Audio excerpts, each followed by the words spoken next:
damping elements. Bayangkan ini, Anda sedang menyetir mobil di jalan kompleks. Tiba-tiba, gubrak, polisi tidur, mobil Anda memantul, 1 detik, 2 detik, masih memantul, dan Anda mulai bertanya-tanya, ini mobil atau kasur pegas berjalan? Itulah yang terjadi jika tidak ada peredaman. Getaran terus berlanjut, tak henti-henti. Bukan hanya pada mobil, jembatan pun bisa mengalami hal yang sama. Angin, lalu lintas, getaran yang terus-menerus, tanpa damping, ia bisa tetap bergoyang. Dan jika tak dikendalikan, risikonya bisa sangat serius. Peredaman itu seperti rem, tapi bukan untuk kendaraan, melainkan untuk getaran. Dia bekerja dengan halus, mengurangi amplitudo, perlahan namun pasti. Energinya tak hilang, tapi berubah menjadi panas, atau kadang menjadi suara samar yang tak kita sadari.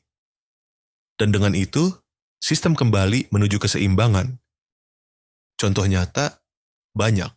Sangat dekat dengan kehidupan kita, seperti suspensi mobil meredam guncangan jalan agar perjalanan tetap nyaman.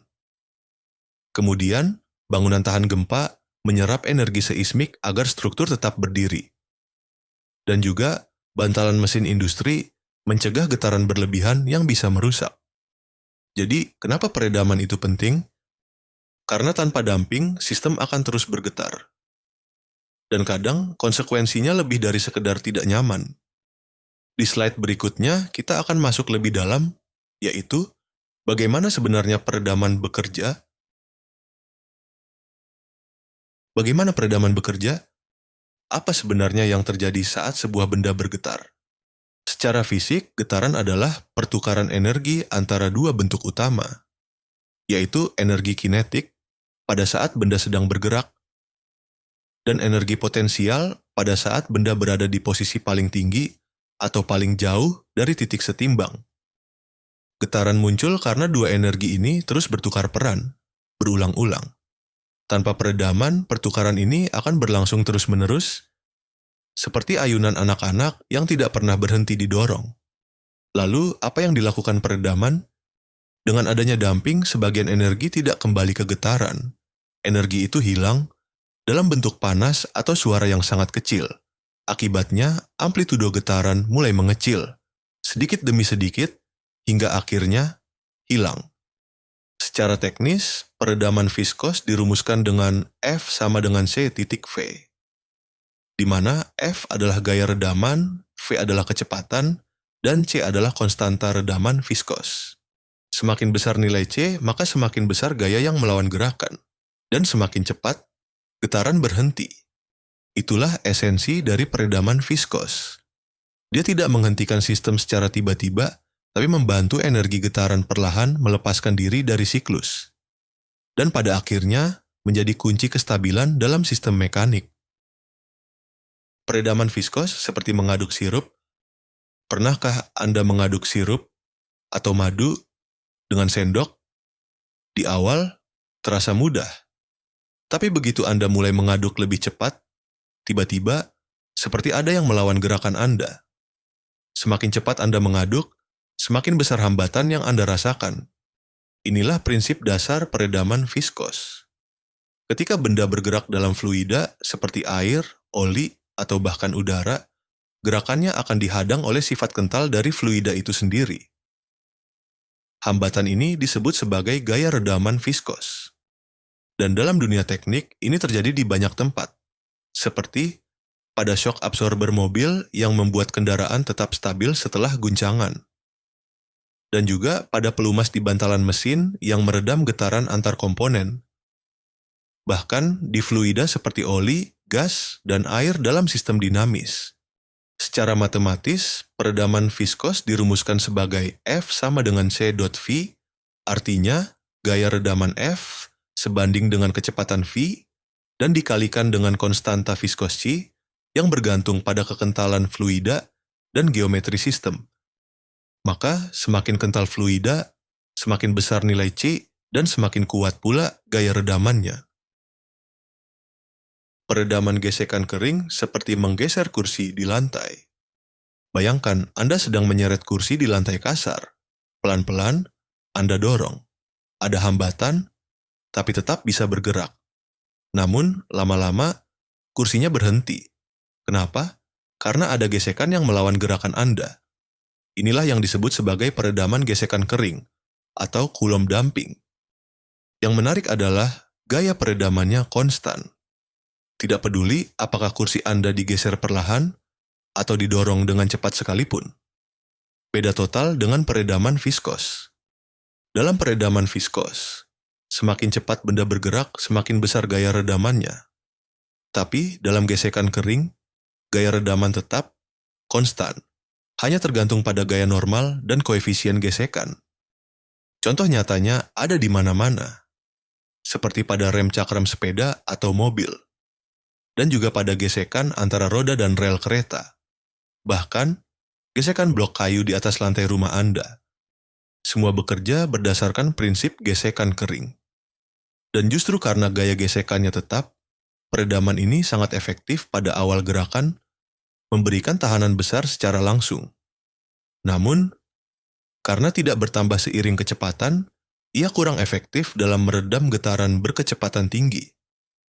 Maka dalam dunia teknik, jenis peredaman ini dipilih bukan untuk fleksibilitasnya, tapi untuk sifat kasarnya, yang justru dibutuhkan di sistem tertentu. Peredaman material seperti melenturkan penghapus karet. Coba ambil penghapus karet di meja Anda, lalu tekuk sedikit, lepas, tekuk lagi, dan lagi. Apa yang terjadi? Kita tidak melihat panas, tidak mendengar suara, tapi energi hilang di dalamnya. Inilah yang disebut peredaman material atau material damping. Ketika bahan elastis, seperti karet, logam, atau komposit ditekan, ditekuk, atau diregangkan, sebagian energi mekanis tidak dikembalikan sepenuhnya. Sebagian diubah menjadi panas di dalam struktur material itu sendiri. Dan semakin sering bahan itu ditekuk, semakin banyak energi yang hilang. Fenomena ini terjadi tanpa perlu gesekan eksternal. Semuanya terjadi di dalam tubuh material akibat sifat mikroskopisnya. Contoh nyatanya, pada struktur jembatan yang mampu menyerap getaran dari kendaraan dan angin. Pada bangunan tahan gempa yang menggunakan material khusus untuk meredam energi seismik. Dan pada sayap pesawat yang terus-menerus mengalami getaran saat terbang di udara. Dan bagaimana kita tahu energi itu hilang? Dari grafik tegangan versus regangan. Saat material ditekuk berulang-ulang, grafiknya membentuk loop histeresis. Semakin luas loop histeresisnya, semakin besar energi yang diserap oleh material. Inilah mengapa peredaman material sangat penting. Karena ia bekerja secara internal tanpa komponen tambahan. Dan dalam dunia teknik, kemampuan sebuah bahan untuk menyerap energi ini bisa menjadi penentu antara stabil atau gagal. Bagaimana membangun peredam viskos?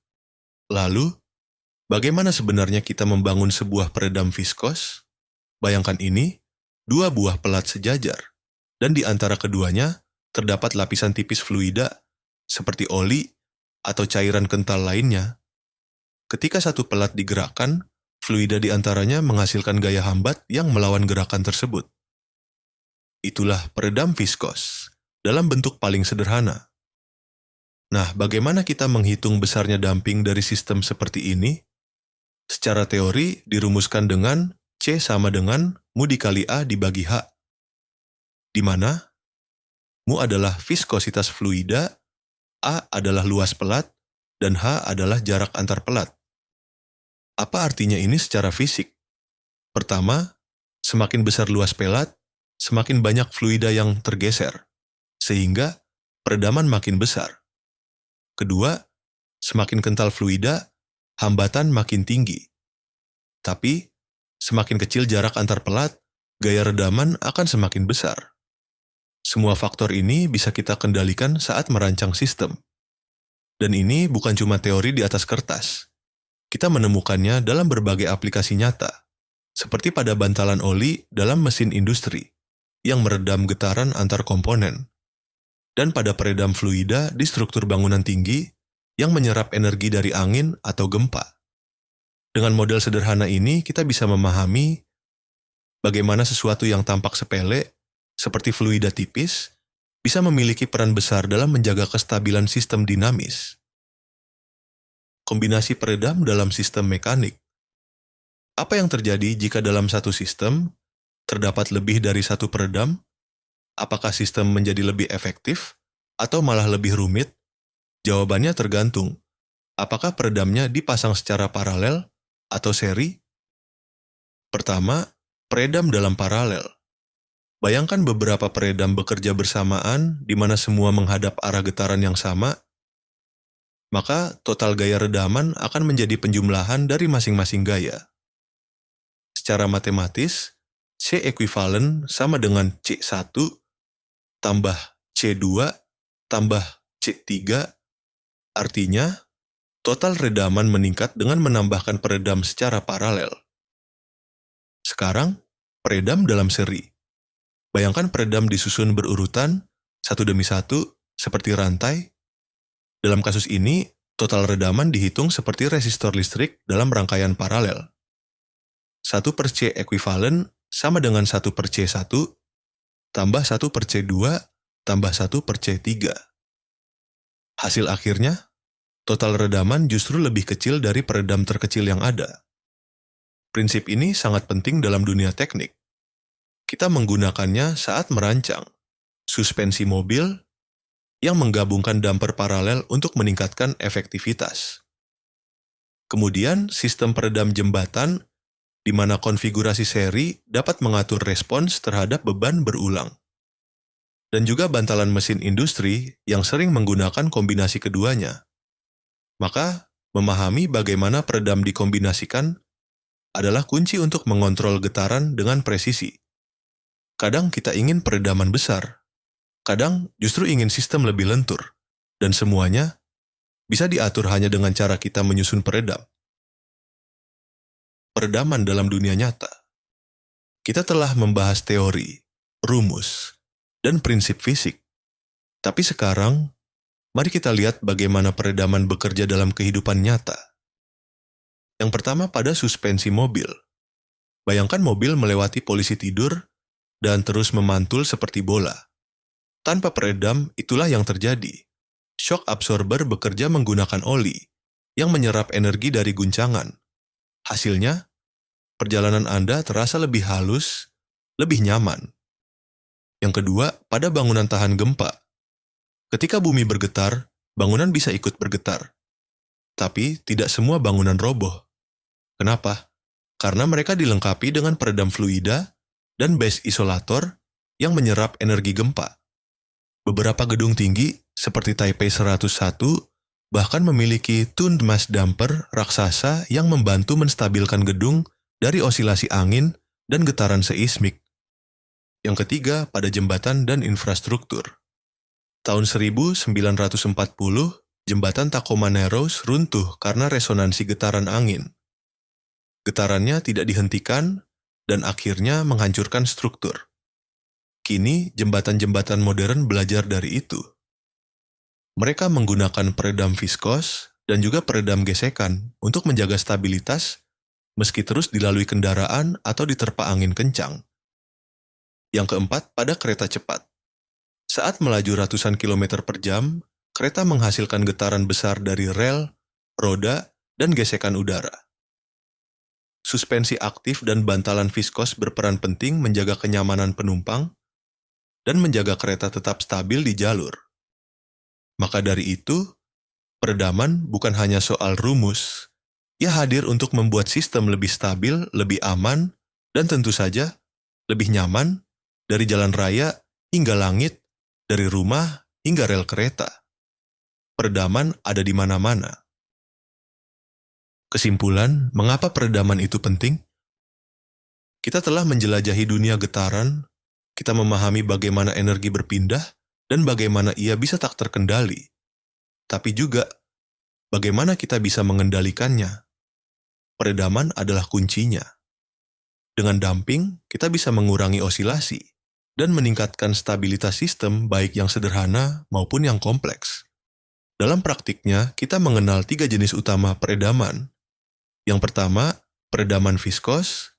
Kedua, peredaman gesekan kering, dan ketiga, peredaman material.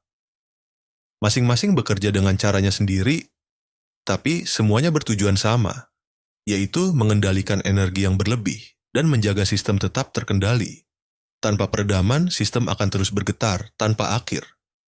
Dan getaran yang tidak terkontrol selalu membawa risiko. Karena itu, memahami peredaman bukan hanya soal lulus mata kuliah teknik. Ini adalah fondasi dalam dunia rekayasa mesin, otomotif, dan struktur bangunan. Dari desain produk hingga keselamatan manusia. Dan mungkin, lain kali saat Anda naik mobil, melewati jalan bergelombang, dan merasa suspensinya bekerja dengan sempurna. Ingatlah, di balik kenyamanan itu, ada ilmu yang baru saja kita pelajari bersama. Itulah peredaman. Itulah kendali atas getaran. Dan itulah bagian penting dari dunia teknik. Contoh 1, damping constant of parallel plates separated by viscous fluid. Bayangkan dua pelat logam sejajar. Hanya dipisahkan oleh celah sempit yang dipenuhi cairan kental. Satu pelat tetap. Yang satu lagi bergerak dengan kecepatan konstan ke samping. Dan di antaranya fluida viskos, seperti oli, mengalir, memberi tahanan. Inilah salah satu model paling mendasar dalam peredaman fluida. Tapi dari sistem sederhana ini, kita bisa menarik satu pertanyaan besar. Berapa besar konstanta redaman dari sistem ini? Kita ingin mencari nilai C, yaitu konstanta yang menghubungkan gaya peredaman F dengan kecepatan pelat V. Dengan kata lain, kita ingin merumuskan F sama dengan C titik V. Kita tahu bahwa gaya peredaman berasal dari viskositas fluida. Dan kita juga tahu bahwa semakin cepat pelat bergerak, semakin besar gaya yang harus dilawan. Tugas kita sekarang adalah menurunkan ekspresi matematis untuk C, berdasarkan kondisi fisik sistem ini. Tujuan dan deskripsi sistem. Tujuan kita jelas, yaitu menentukan konstanta redaman C yang muncul dari interaksi antara dua pelat logam dan fluida viskos di antaranya. Bayangkan sistemnya, dua pelat sejajar dipisahkan oleh celah sempit selebar H. Di antara pelat itu mengalir fluida kental seperti oli atau pelumas industri. Satu pelat tetap diam. Pelat lainnya bergerak horizontal dengan kecepatan konstan V.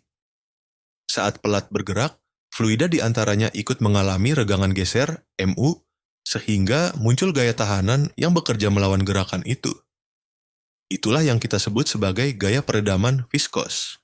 Model sederhana ini ternyata sangat luas penggunaannya, seperti pada shock absorber kendaraan dan pada bantalan oli dalam mesin industri, hingga peredam fluida pada struktur bangunan tinggi. Dari satu sistem dua pelat, kita bisa memahami dasar dari teknologi peredaman yang kompleks. Asumsi model. Untuk bisa menurunkan rumus dengan tepat, kita perlu menyepakati satu hal terlebih dahulu, yaitu asumsi model. Pertama, kita mengasumsikan bahwa profil kecepatan fluida di antara pelat berubah secara linier. Artinya, fluida yang menempel di pelat diam akan tidak bergerak, sementara fluida yang menempel di pelat bergerak akan ikut bergerak penuh. Dan di antaranya, kecepatannya berubah secara merata.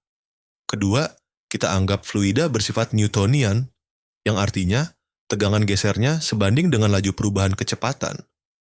Ketiga, aliran terjadi dalam kondisi laminar dan steady state, sehingga tidak ada pusaran, tidak ada percepatan mendadak. Semua mengalir tenang dan stabil. Keempat, kita tetapkan bahwa pelat memiliki luas permukaan A, dan tidak ada efek kompresibilitas atau turbulensi dalam sistem. Secara visual, pelat bawah diam. Pelat atas bergerak ke kanan dengan kecepatan V, dan di antara mereka, fluida mengalami gaya geser karena viskositasnya. Semua asumsi ini membantu kita menyederhanakan sistem, tanpa kehilangan esensi fisiknya. Karena dalam teknik, model yang sederhana namun relevan sering kali lebih berdaya guna daripada simulasi yang rumit tapi membingungkan. Tegangan geser shear stress. Sekarang kita fokus pada apa yang sebenarnya dilakukan fluida saat pelat bergerak. Karena fluida itu viskos, maka ia menolak perubahan gerakan. Dan perlawanan itu muncul dalam bentuk tegangan geser. Menurut hukum Newton untuk fluida viskos, tegangan geser diberikan oleh rumus tau sama dengan mu dikali du per dy, di mana tau adalah tegangan geser, mo adalah viskositas fluida, dan du per dy adalah gradien kecepatan, yaitu perubahan kecepatan terhadap jarak. Sekarang ingat asumsi kita tadi. Kecepatan fluida berubah secara linear dari 0 di pelat tetap hingga v di pelat yang bergerak. Dan perubahan ini terjadi sepanjang jarak h. Maka du per dy sama dengan ve per h. Maka tau sama dengan mu kali v per h. Dengan ini, kita tahu bahwa semakin cepat pelat bergerak atau semakin kental fluida, maka semakin besar tegangan geser yang timbul. Dan tegangan inilah yang nantinya akan berubah menjadi gaya peredaman. Gaya geser, shear force. Sekarang, mari kita ubah tegangan geser menjadi sesuatu yang lebih nyata. Gaya. Gaya yang bekerja langsung pada pelat yang bergerak. Kita tahu bahwa gaya adalah tegangan dikalikan luas. Secara matematis, F sama dengan tau kali A. Dan kita sudah tahu bahwa tau sama dengan mu kali V per H. Maka kita bisa tuliskan F sama dengan mu V per H kali A sama dengan mu AV per H. Inilah gaya peredaman viskos. Gaya yang melawan gerak pelat karena resistansi dari fluida. Dan dari rumus ini, kita bisa belajar banyak hal. Semakin besar viskositas, mu, atau semakin besar luas pelat, O, maka gaya peredaman makin besar. Tapi jika jarak antar pelat, H, makin kecil, fluida makin terjepit, dan resistansinya meningkat tajam. Ini bukan sekadar angka. Gaya ini adalah kekuatan nyata yang harus dilawan oleh sistem, dan juga kekuatan yang bisa kita manfaatkan untuk mengontrol getaran. Definisi konstanta redaman. Sekarang, saatnya kita satukan semuanya. Kita sudah tahu bahwa gaya peredaman yang timbul adalah F sama dengan mu AV per H. Dan kita juga tahu dalam model peredam linier, gaya redaman dirumuskan sebagai F sama dengan C kali V. Maka, untuk menyamakan kedua ekspresi gaya ini, kita cukup menyamakan sisi kanan keduanya. Mu AV per H sama dengan CB. Kita bisa menyederhanakan karena V muncul di kedua sisi, C sama dengan mu A per H. Inilah yang kita cari sejak awal. Konstanta redaman viskos dari sistem dua pelat. Dan satuannya adalah Newton second per meter. Dengan satu rumus ini, kita bisa mengukur seberapa besar resistansi fluida terhadap gerakan pelat. Lebih dari itu, kita bisa merancang sistem peredaman yang efisien dari dunia mikro hingga skala industri. Kesimpulan dan aplikasi.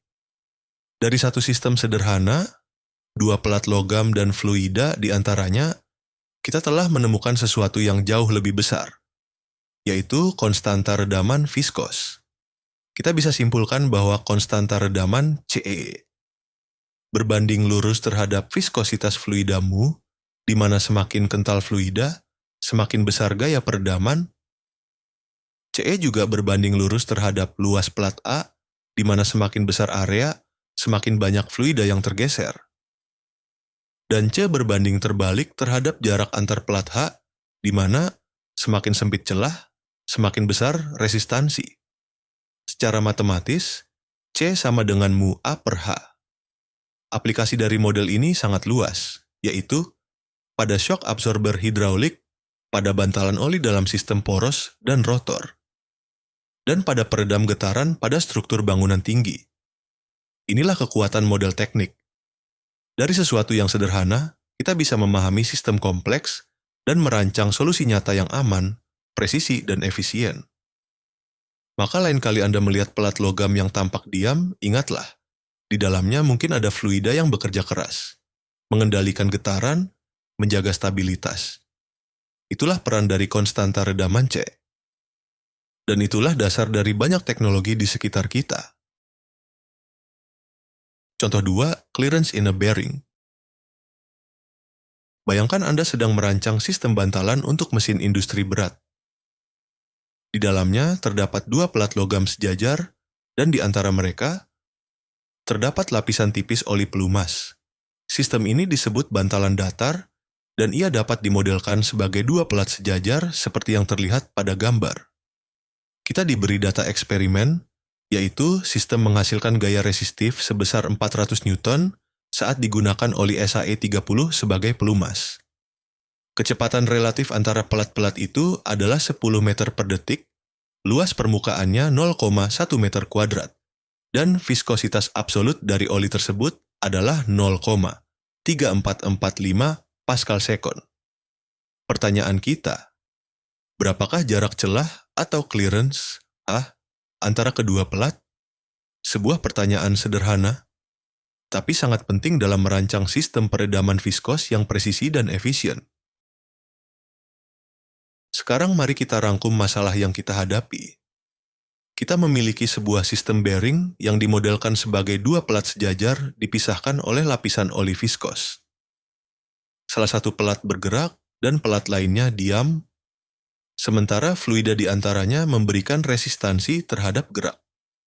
Diketahui, gaya resistif F sebesar 400 Newton, kecepatan relatif VV antara pelat 10 meter per detik, luas permukaan pelat A 0,1 meter kuadrat, dan viskositas fluida Mu dari oli SAE30 adalah 0,3445 Pascal Second. Tujuan kita jelas, menentukan jarak antar pelat, yaitu nilai clearance, H, yang menyebabkan munculnya gaya peredaman sebesar itu. Langkah selanjutnya, kita akan mulai dari hubungan antara gaya dan konstanta redaman. Langkah 1. Hubungkan gaya dengan damping. Untuk langkah pertama, kita gunakan model dasar dari peredaman viskos linear. Hubungan antara gaya dan kecepatan dinyatakan dengan F sama dengan C dikali V. Di mana kita sudah tahu nilainya, F adalah 400 Newton dan V adalah 10 meter per detik. Kemudian kita masukkan ke rumus, C sama dengan F per V sama dengan 400 per 10 sama dengan 40 Newton sekon per meter. Artinya, untuk menghasilkan gaya peredaman sebesar 400 Newton pada kecepatan 10 meter per detik, maka sistem ini harus memiliki konstanta redaman C sebesar 40 Newton sekon per meter. Dengan nilai C di tangan, kita siap lanjut ke langkah berikutnya, yaitu menghubungkan C dengan parameter fisik sistem, yaitu luas pelat, viskositas fluida, dan celah antar pelat. Langkah 2, gunakan rumus damping untuk pelat sejajar. Sekarang kita gunakan rumus dari teori peredaman viskos untuk dua pelat sejajar yang dipisahkan oleh fluida. Rumusnya adalah CE sama dengan mu A per H. Karena kita ingin mencari H, kita ubah bentuk rumusnya menjadi H sama dengan mu A per C. Di sini kita sudah tahu semua nilainya, yaitu viskositas fluida mu 0,3445 Pascal Second, luas pelat A 0,1 meter kuadrat, dan konstanta redaman C 40 Newton sekon per meter. Kita tinggal substitusi nilai-nilainya ke dalam rumus pada langkah berikutnya. Langkah 3, substitusikan nilai. Sekarang kita masukkan angka-angka yang sudah kita miliki ke dalam rumus yang tadi. H sama dengan 0,3445 kali 0,1 dibagi 40. Kita hitung hasilnya. H sama dengan 0,0344 5 per 40. Dan hasil akhirnya adalah H sama dengan 0,00086125 meter. Karena nilai ini sangat kecil, kita ubah ke satuan yang lebih praktis. H sama dengan 0,86125 mm. Jadi, celah antar pelat pada sistem ini kurang dari 1 mm, cukup kecil tapi memiliki peran besar dalam menghasilkan gaya peredaman sebesar 400 Newton. Kesimpulan, setelah melalui serangkaian langkah, dari model fisik, memasukkan data, hingga menghitung secara sistematis, kita memperoleh jawabannya, Jarak celah antara dua pelat dalam sistem bearing ini adalah 0,86125 mm. Dan dari sini, kita mengingat kembali konsep dasarnya, rumus C sama dengan mu dikali A dibagi dengan H berasal dari analisis aliran fluida di antara dua pelat sejajar. Dari rumus ini, kita tahu semakin besar viskositas fluida atau semakin besar luas permukaan pelat, maka gaya peredaman akan semakin besar. Sebaliknya, semakin kecil jarak antar pelat H, fluida semakin terjepit, dan resistansinya semakin kuat. Semua ini membuktikan, bahkan celah kecil jika dipadukan dengan fluida viskos, bisa menghasilkan peredaman yang signifikan. Contoh 3, konstanta pegas dan redaman ekuivalen pada dudukan mesin. Bayangkan sebuah mesin milling presisi berdiri kokoh di atas 4 buah shock mount. Masing-masing shock mount terdiri dari satu pegas vertikal dan satu peredam viskos yang juga dipasang secara vertikal. Mesin ini didesain simetris, artinya pusat masanya berada tepat di tengah-tengah keempat mount.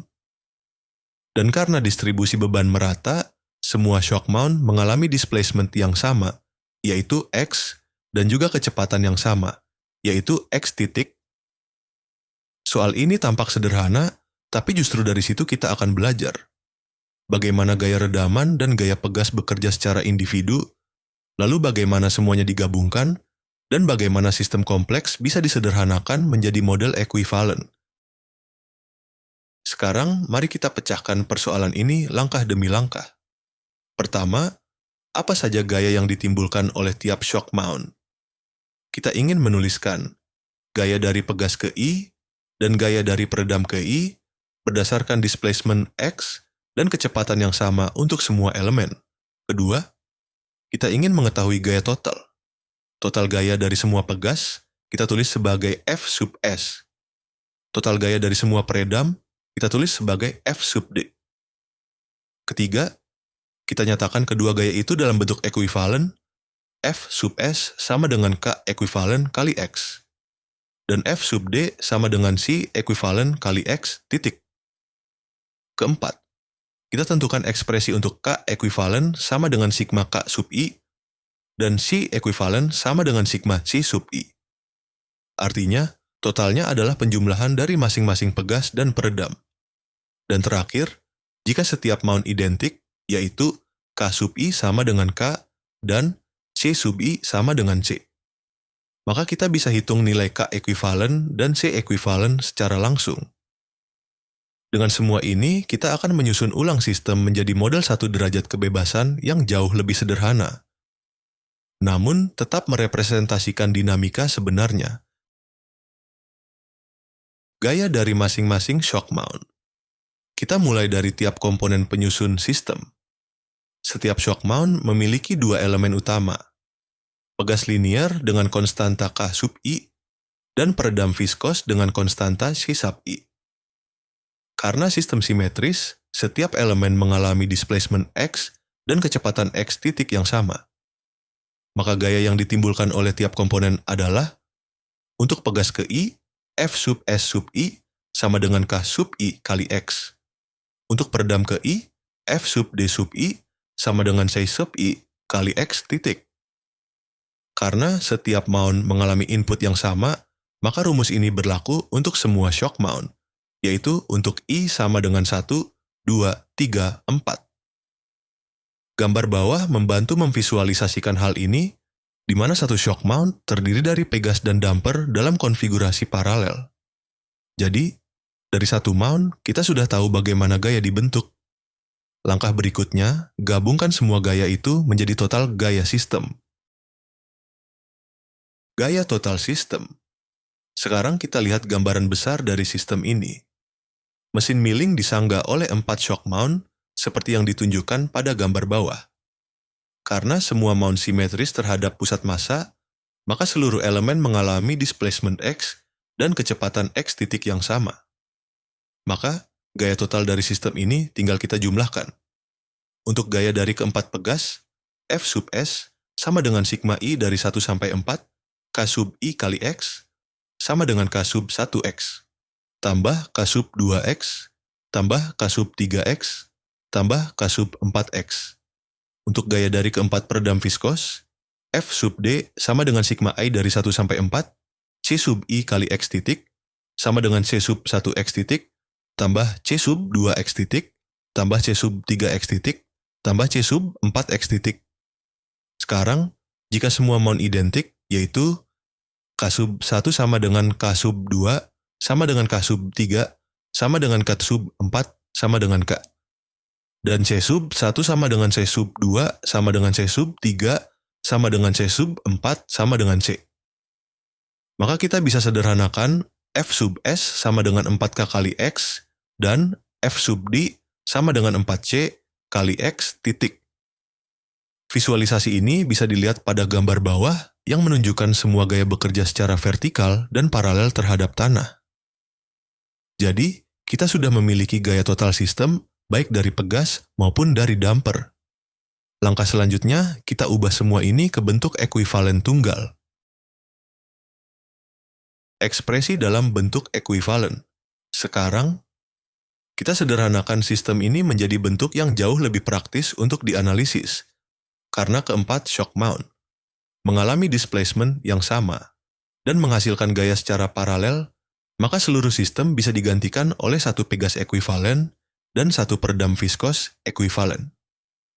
Dalam sistem ini, gaya total dapat dinyatakan sebagai gaya pegas total F sub S sama dengan K ekuivalen kali X.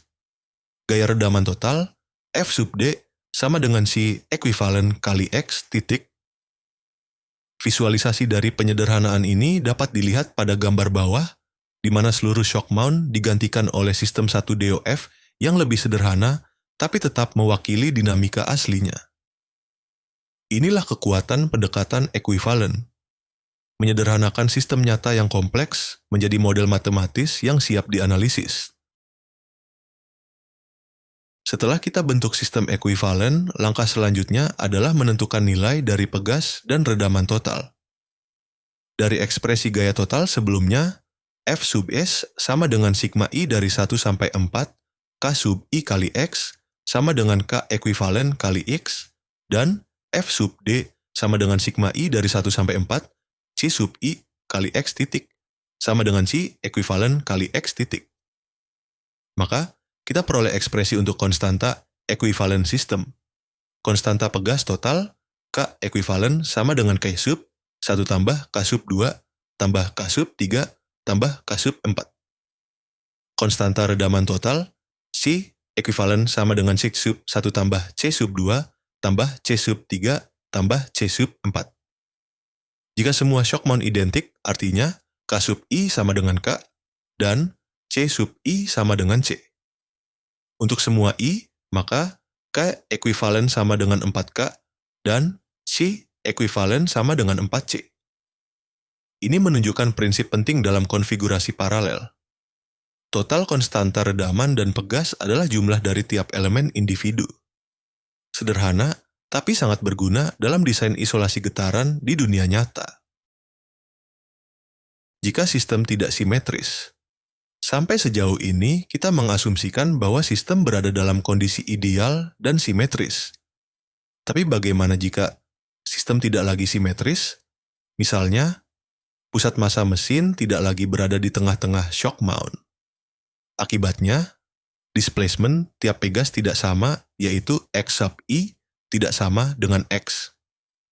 Kecepatan relatif tiap damper juga berbeda, yaitu X titik sub I tidak sama dengan X titik. Maka, gaya dari tiap elemen tidak lagi bisa dijumlahkan langsung. Sebaliknya, kita harus menghitung gaya pegas ke I, F sub S sub I sama dengan K sub I kali X sub I. Gaya redaman ke I, F sub D sub I sama dengan C sub I kali X titik sub I. Implikasinya jelas, kita tidak bisa menyusun ulang sistem jadi bentuk sederhana 1 DOF. Kita harus lakukan analisis individual untuk setiap mount, berdasarkan posisi relatifnya terhadap pusat massa. Situasi ini umum terjadi di dunia nyata, seperti peralatan berat dengan beban asimetris, mesin dengan pusat gravitasi bergeser, sistem dengan tata letak mount yang tidak seimbang. Untuk kasus seperti ini, diperlukan pendekatan dinamika multi-DOF atau diturunkan ekspresi khusus dari X dan X titik sebagai fungsi dari gerak pusat massa dan rotasi. Jadi, memahami kapan kita boleh menyederhanakan dan kapan tidak adalah bagian penting dari keahlian dalam desain sistem dinamis. Solusi alternatif menggunakan equating energy dissipated per cycle. Metode energi untuk menentukan C equivalent. Terkadang, daripada menganalisis gaya satu persatu, kita bisa memahami sistem dari energi yang mengalir di dalamnya. Dalam sistem berperedam, kita bisa menentukan konstanta redaman ekuivalen, C equivalent. Dengan menyamakan jumlah energi yang hilang per siklus antara sistem asli dan sistem yang kita sederhanakan. Prinsip dasarnya sederhana, energi yang hilang oleh sistem asli harus sama dengan energi yang hilang oleh sistem ekuivalen. Energi yang hilang oleh satu peredam viskos per siklus adalah delta E sama dengan 2 pi kali C omega X pangkat 2. Di mana C adalah konstanta redaman, omega adalah frekuensi sudut dalam radian per detik, dan X adalah amplitudo gerakan. Total energi dan sistem ekuivalen. Sekarang kita aplikasikan konsep energi tadi ke sistem yang lebih besar. Misalnya, sistem memiliki 4 peredam identik, masing-masing dengan konstanta redaman C. Total energi yang hilang per siklus adalah delta E total sama dengan 4 kali 2 pi C omega X pangkat 2 sama dengan 2 pi kali 4C omega X pangkat 2. Sekarang kita ganti semua peredam itu dengan satu peredam ekuivalen dengan konstanta C ekuivalen. Energi yang hilang oleh sistem ekuivalen adalah delta I ekuivalen sama dengan 2 pi C ekuivalen omega X pangkat 2. Untuk kedua sistem ini setara, kita harus menyamakan 2 pi C ekuivalen omega X pangkat 2 sama dengan 2 pi 4C omega X pangkat 2. Sehingga didapat C ekuivalen sama dengan 4C. Artinya, konstanta redaman total sama dengan jumlah dari seluruh peredam individu, sama seperti dalam konfigurasi paralel, tapi diperoleh melalui pendekatan energi. Keunggulan metode energi. Lalu, mengapa kita perlu pendekatan energi ini? Karena tidak semua sistem mudah dianalisis dari gaya satu persatu. Keuntungan metode ini, tidak perlu tahu detail gerakan tiap elemen, langsung gunakan energi hilang per siklus. Cocok untuk sistem kompleks, tidak linear atau tidak simetris. Sering dipakai saat data diperoleh dari eksperimen atau simulasi. Contoh penerapannya, peredaman histeresis pada bahan elastis. Grafik loop tegangan-regangan yang langsung menunjukkan energi hilang, dan sistem non-linear yang kita ingin linearkan melalui pendekatan ekuivalen. Ini bukan sekadar alternatif hitung, tapi sebuah cara pandang baru terhadap peredaman, melalui energi, bukan hanya gaya.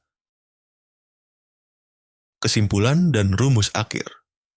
Jadi, bagaimana cara kita menghitung konstanta redaman total dengan metode energi? Rumus akhirnya adalah C ekuivalen sama dengan delta E total per 2 pi omega X pangkat 2.